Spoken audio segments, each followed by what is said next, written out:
তো বস আজকের এই ভিডিওতে আমরা আপকামিং কয়েকটা কাজের ট্রেলার এবং গান নিয়ে কথা বলবো। তো চলো আজকের ভিডিও শুরু করা যাক। প্রথমে কথা বলবো আমরা পরম সুন্দরী ছবিটার যে গানটার আমরা একটা ছোট্ট পোর্শন শুনতে পেয়েছিলাম টিজারে, যেটা আমাদের প্রত্যেকেরই খুব ভালো লেগেছিলো। সেই গানটা আজকে পুরোপুরি ড্রপ করা হয়েছে। গানটার নাম হচ্ছে পরদেসিয়া। তো কেমন লাগলো এই গানটা? দেখো, আমার ওই গানে যে জাহ্নবী আর সিদ্ধার্থের কেমিস্ট্রি, ওই ছোট্ট পোর্শনে কিন্তু খুব ভালো লেগেছিলো। আর গানটা যতবারই শুনছিলাম খালি মনে হচ্ছিলো এই গানটা ইয়ে হাসিন ওয়াদিয়া তার সাথে কোথাও একটা গিয়ে সিমিলার। এবং সেই সময় থেকেই মানে তখনও আমি বলেছিলাম এবং এখনও মনে হয় যে গানটা ইয়ে হাসি ওয়াদিয়া, এবং পরবর্তী সময় মনে হয় যে কেহনা ইকিয়া দুটোর কোথাও একটা গিয়ে মিক্সচার বা সেরকম একটা ধাঁচ আছে। এবার এই গানটা তোমরা শোনো, এত সুন্দর, এত দরদ দিয়ে সোনু নিগম গেয়েছে, জাস্ট দারুণ দারুণ। আমি এই গানটার জন্য অপেক্ষা করছিলাম যে ছবির টিজার ট্রেলার ভাড়বে যা ভাই, কিন্তু গানটা দরকার। তো গানটা এসেছে, এত সুন্দর, এত সোলফুল একটা সং যে তোমাদের ভালো লাগবেই। এবং বলতেই হয় সেটা হচ্ছে অমিতাভ ভট্টাচার্যের লিরিক্স। এই লোকটার হাতে জাদু আছে, এত সুন্দর গানের লিরিক্স, যে কারণে কিন্তু গানটা এত ভালো লাগছে শুনতে। লিরিক্স অনবদ্য, এবং সিদ্ধার্থ আর জাহ্নবী দুজনের কেমিস্ট্রিটা কিন্তু ওয়ার্ক করছে।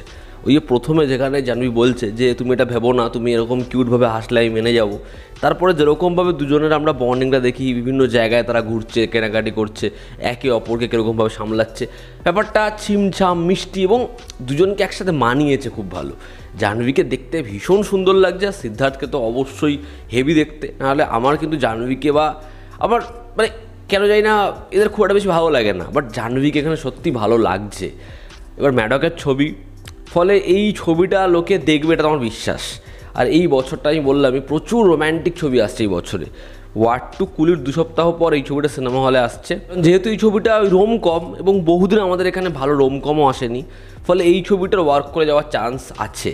হ্যাঁ, লুক অ্যান্ড ফিল বা যেরকম ধরনের জিনিসপত্র সেটা দেখে চেন্নাই এক্সপ্রেস এবং 2 স্টেটসের মিক্সচার মনে হচ্ছে, তবে সেটা ওয়ার্ক করে যেতে পারে। তবে এই গানটা ভীষণ ভীষণ ভালো। আমরা কথা বলবো অ্যাভাটার ফায়ার অ্যান্ড অ্যাশের ট্রেলার নিয়ে, যেটাও 2 দিন আগে ড্রপ করা হয়েছে। তো কেমন লাগলো সেই ট্রেলারটা?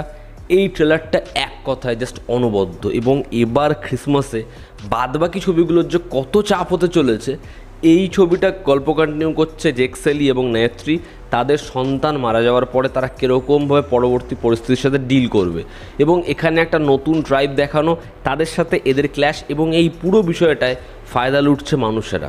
একটা পোর্শন রয়েছে একদম শুরুতেই, যেখানে জেক্সেলি বলছে যে ভেতরে যে রাগটা, যে ক্ষোভটা রয়েছে সেটাকে দূর করো, কিন্তু সত্যি সেটাকে দূর করা যাবে। এবং কিভাবে এই যে আরও একটা ট্রাইব রয়েছে তাদের সাথে এদের টাসেল শুরু হবে। এবং আরও একটা পোর্শন রয়েছে যখন আমরা দেখতে পাচ্ছি যে জেক্সেলিকে হিউম্যানরা নিয়ে আসছে এবং তারা সেলিব্রেট করছে। এরপর কি হবে? জেক্সেলি কি বাঁচাতে পারবে নিজের ফ্যামিলিকে?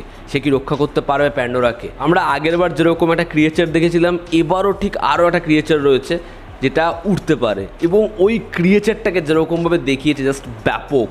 এবং একটা পোর্শন রয়েছে যখন এই অ্যাশ ট্রাইবদের সাথে এদের ফাইট হচ্ছে, ওই সিকোয়েন্সটা সলিড হতে চলেছে। কেন জানি না আমার মনে হচ্ছে এই পার্টের সাথে আমরা আরও কিছু হারাতে চলেছি, আরও কেউ কোনো একটা ক্যারেক্টার এই গল্পে শেষ হতে চলেছে, যেটা হয়তো আরও হার্ট ব্রেকিং হবে। হায়েস্ট গ্রসিং ফিল্মের লিস্টে অ্যাভাটার এবং অ্যাভাটার ওয়ে অফ ওয়াটারের পরে এই ছবিটা কোথায় স্ট্যান্ড করে? আমরা যদি পরবর্তী আলোচনায় আসি, তো সেটা হচ্ছে কিংডমের ট্রেলার। বিজয় দেবরকোন্ডার এই ছবিটার ট্রেলার দেখে আমার প্রথমে যেটা মনে হচ্ছে সেটা হচ্ছে প্রকাশ ঝার একটা ছবি আছে চক্রভিউ, ওই ছবিটার কোথাও একটা কি মাস ভার্সন হচ্ছে এই ছবিটা। প্রকাশ ঝার ওই ছবিটাই ছিল হচ্ছে একজন পুলিশ অফিসার যাকে পার্টিকুলার একটা জায়গায় পাঠানো হচ্ছে, এবং সে ওখানে গিয়ে ওদেরকে বদলানোর চেষ্টা করছে, সেখান থেকে খবর আনার চেষ্টা করছে। কিন্তু তার সাথে কি হচ্ছে, এই বিষয়টা নিয়ে ছিল চক্রভিউ ছবিটা। এবার এখানে একজন পুলিশ অফিসারকে পার্টিকুলার একটা জায়গায় পাঠানো হচ্ছে, যেখানে ও যাবে ইনভেস্টিগেশনের জন্য এবং সেখান থেকে তথ্য নিয়ে আসবে। এবার সে যখন ওখানে যাচ্ছে, সে নিজের পাস্টকে খুঁজে পাচ্ছে, নিজের দাদাকে খুঁজে পাচ্ছে, এবং সেটা তার পরিবার। এবার সে কি ওখানে নিজের ডিউটি করতে পারবে, না সে তাদেরই একজন হয়ে উঠবে? তো এর যে প্লটটা, যে আইডিয়াটা, সেটা চক্রভিউর সাথে সিমিলার। বাট এই ট্রেলারটা ডেফিনেটলি ভালো ট্রেলার। বিজয় দেবরকোন্ডাকে দেখতে খুব ভালো লাগছে, যেরকমের ভিজুয়ালস, যেরকম অ্যাকশন সিকোয়েন্স, সেটা দেখে খুব পোক্ত, সেটা দেখে গ্র্যান্ডিওরটা বোঝা যায়। যেরকমের ব্যাকগ্রাউন্ড স্কোরটা, যেরকম ওই গানটা রা রা রে রা, ওই যেটা যেরকমভাবে চড়ছে, ওর সাথে ডায়ালগস, ওর সাথে বিটে বিটে যেরকমভাবে অ্যাকশনটা প্যাচ হয়েছে, ভালো লাগে। তো ওভারঅল এই ট্রেলারটা ভালো ট্রেলার। আমি জানি হিন্দিতে খুব বেশি ব্যবসা করবে না এবং হিন্দি ডাবিংও অ্যাভারেজ, তবে এই ছবিটা যদি ভালো হয় তাহলে কিন্তু লোকে এই ছবিটা দেখবে, ওয়ার্ড অফ মাউথের দরুন দেখার সেটা কীরকমভাবে তৈরি করতে পারে ছবিটা। তো এই ছিল আজকের ভিডিওতে, তোমাদের কি অপিনিয়ন জানিও। জনতা আমাদের পাশে আছে, আবার দেখা হচ্ছে, টেক কেয়ার।